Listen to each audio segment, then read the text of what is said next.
Madam, mister மகாலிங்கத்தை meet பண்ணேன். எதுக்கு? நீங்க எதுக்கு அவர் போய் பாத்தீங்க? என்ன மேடம் இப்படி கேக்குறீங்க? அன்னைக்கு கொஞ்சம் கூட மரியாதை இல்லாம உங்களை வந்து மிரட்டிட்டு போயிருக்காரு. அதான் நீங்க யாரு என்னன்னு தெள்ள தெளிவா கிறிஸ்டல் கிளியரா சொல்லிட்டு வந்துட்டேன். அப்படி என்ன சொன்னீங்க? மேடம், இனிமே உங்ககிட்ட வாலாட்ட மாட்டாரு, அந்த அளவுக்கு சொல்லிட்டு வந்துட்டேன். சரி, என்னதான் சொன்னீங்க? மேடம், அவர் பரத் படத்தை நிறுத்தணும், பரத் உமா நிச்சயதார்த்தத்தை நிறுத்தணும்னு சொன்ன உடனே நான் அவரை பத்தி எல்லா டீடைல்ஸும் கலெக்ட் பண்ண ஆரம்பிச்சேன். மிஸ்டர் மகாலிங்கம் உமாவுடைய சித்தப்பா.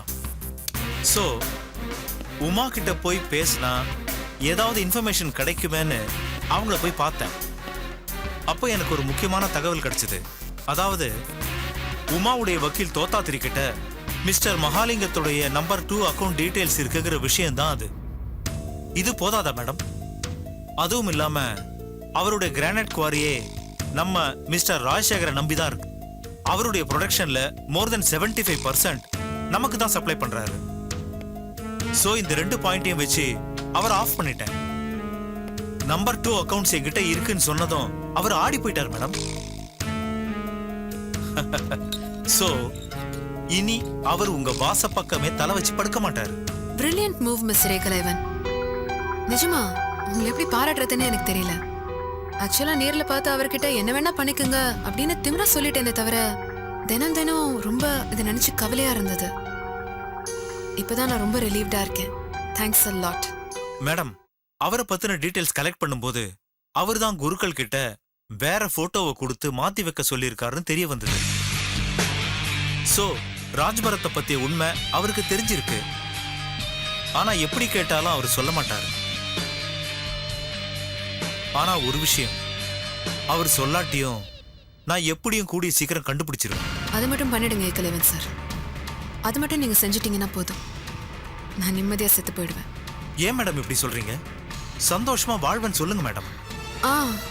ஓகே மிஸ்டர் ஏகலைவன், மகாலிங்கம்னால உமாவுக்கோ பரத்கோ அவங்க என்கேஜ்மெண்ட்டுக்கோ எந்த விதமான ஆபத்தும் வரக்கூடாது. அவங்க கல்யாணம் முடியற வரைக்கும் நீங்க தான் அவங்க 2 பேருக்கும் முழு பாதுகாப்பு தரணும். கவலைப்படாதீங்க மேடம். நான் ஏற்கனவே அசிஸ்டன்ட்ஸ் கிட்ட சொல்லி மிஸ்டர் மகாலிங்கத்தை ஷேடோ வாட்ச் பண்ண சொல்லிட்டேன். நீங்க எதை பத்தியும் கவலைப்படாதீங்க. நீங்க என்னென்ன செய்யணும்னு நினைக்கிறீங்களோ அதெல்லாம் சந்தோஷமா செய்யுங்க மேடம். உங்க பின்னாடி என்னைக்குமே நான் இருப்பேன். கடவுளே, என் மேல அன்பு செலுத்துற அக்கறை செலுத்துற இத்தனை பேரை எனக்கு தந்திருக்கேன்னு நினைச்சு உனக்கு நன்றி சொல்றதா, இல்ல இந்த சந்தோஷம் கொஞ்ச நாள் கூட நிலைக்காம பண்ண போறேன்னு நினைச்சு உனக்கு திட்டுறதான் தெரியல. மேடம், என்ன சைலண்ட் ஆயிட்டீங்க? இல்ல ஒன்றும் இல்ல மிஸ்டர் ஏகலைவன். எல்லாருக்கும் என்னால முடிஞ்சதை நான் கொஞ்சம் கொஞ்சமா பண்ணிட்டு இருக்கேன். ஆனா இது வரைக்கும் நீங்க என்கிட்ட எதுவுமே கேட்கலையே. உங்களுக்கு என்ன வேணும் சொல்லுங்க. எனக்கு எதுவும் வேண்டாம் மேடம். எனக்கு வேண்டிய எல்லாத்தையுமே அந்த ஆண்டவன் கொடுத்துருக்கான். ஆனா உங்களுக்காக ஒண்ணு கேட்க போறேன் மேடம். என்ன? உறவுகளுக்காக ஏங்குற நீங்க உங்களுக்குன்னு ஏன் ஒரு உறவை ஏற்படுத்தி கூடாது? ஐ மீன், நீங்க ஏன் ஒரு கல்யாணம் பண்ணி கூடாது? ஐயோ, உங்களை தவிர மற்றவங்க எல்லாரும் என்கிட்ட இந்த கேள்வியை கேட்டுட்டாங்க. நீங்க ஒருத்தர் தான் பாக்கி. இப்போ நீங்களும் கேட்டுட்டீங்களா?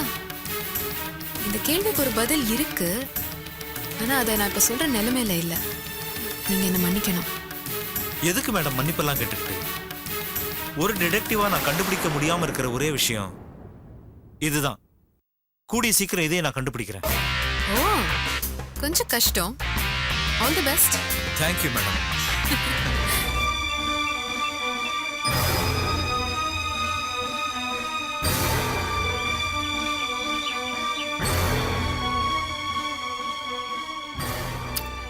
இந்த போட்டோவை என்கிட்ட கொண்டு வந்து கொடுக்கணும்னு உங்களுக்கு எப்படி தோணித்து?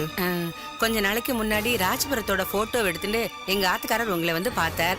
நீங்க அப்போ அவருக்கு நிறைய பணம் தர்றதாவும் என் பொண்ணு கல்யாணத்துக்கு உதவுறதாகவும் சொன்னேலாம். ஆனா அவர் மாட்டேன்னுட்டார். நீங்க அவரை மிரட்டி அந்த போட்டோவை பிடிங்கிட்டு வேற ஒரு போட்டோவை மாத்தி கொடுத்துட்டதா சொன்னார்.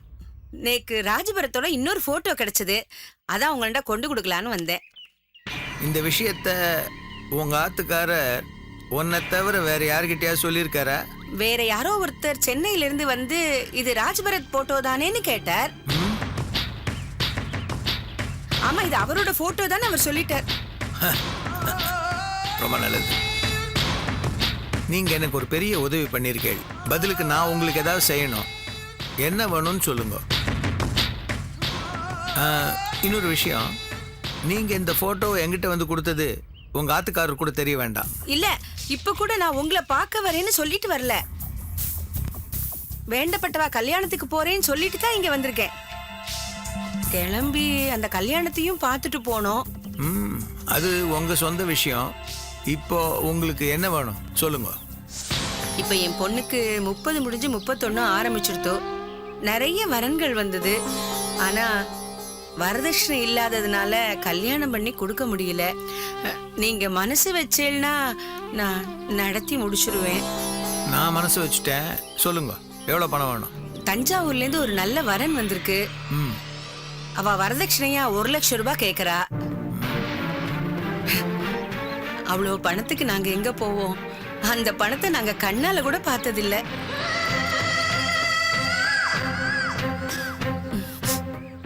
நான் கேட்டது கொஞ்சம் அதிகமான தொகை தான். பொண்ணை கரையேற்றணும் இல்லையா? நான் பணம் கொடுக்கறதுக்காக யோசிக்கல. நீங்க செய்யறது சரியா தப்பான்னு யோசிச்சேன். சரி, உங்க பொண்ணு கல்யாணத்துக்கு உங்களுக்கு பணம் வேணும். அதுக்காக இந்த போட்டோவை என்கிட்ட கொடுக்குறேள். சரி, கல்யாணத்தை ஃபிக்ஸ் பண்ணுங்க. பணத்துக்கு நான் ஏற்பாடு பண்றேன். நீங்க வேற யார்கிட்டயாவது கொடுத்து அனுப்பி அது எங்க ஆத்துக்காரருக்கு தெரிஞ்சுட்டா வேற பிரச்சனை ஆயிடும். உங்க ஆத்துக்காரருக்கெல்லாம் ஒன்றும் தெரியாது. அடுத்த வாரம் நானே ஊருக்கு வரேன், சொல்லி அனுப்புறேன். அப்போ வந்து பாருங்க, நானே பணத்தை கொடுத்துட்றேன். ரொம்ப நன்றி. அப்ப நான் உத்தரவு வாங்கிக்கிறேன். ஒரு நிமிஷம் இந்தாங்க. இல்ல, எனக்கு பணம் எதுவும் வேண்டாம். கை செலவு வச்சுக்கோங்க. சரி.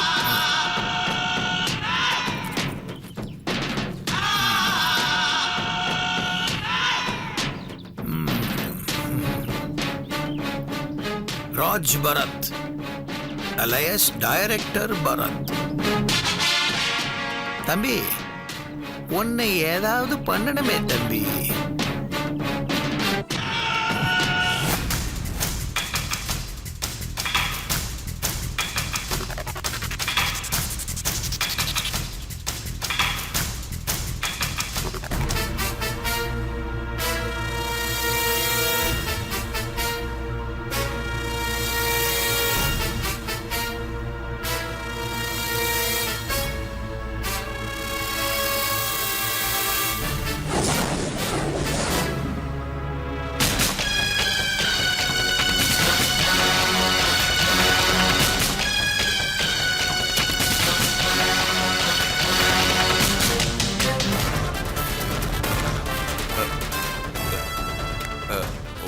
வாங்க மேடம்.